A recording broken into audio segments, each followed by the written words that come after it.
Hi everyone, on Windows 11, it's not possible to completely remove the recommended section from the Start menu, but you can disable the feature to prevent items from appearing in that section.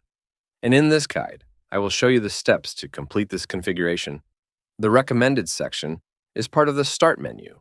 Below is the Pinned section that suggests recent files you may want to access again, frequent websites, and recently installed apps. It can even show recommendations for apps from Microsoft. Although it can be a useful feature, it's not for everyone. And the problem is that the operating system doesn't include an option to remove it. But you can disable it if you know where to find the settings. In this guide, you will learn the steps to completely hide the recommended section from the Start menu on Windows 11. Use these steps. First, open Settings and click on Personalization.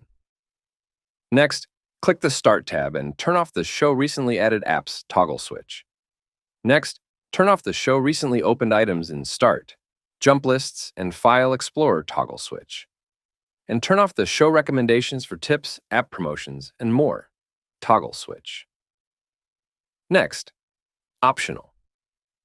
Select the More Pins option to change the Start menu layout to show an extra row of pins. Once you complete the steps, the Start menu will no longer show recommendations and will show an extra row of pins.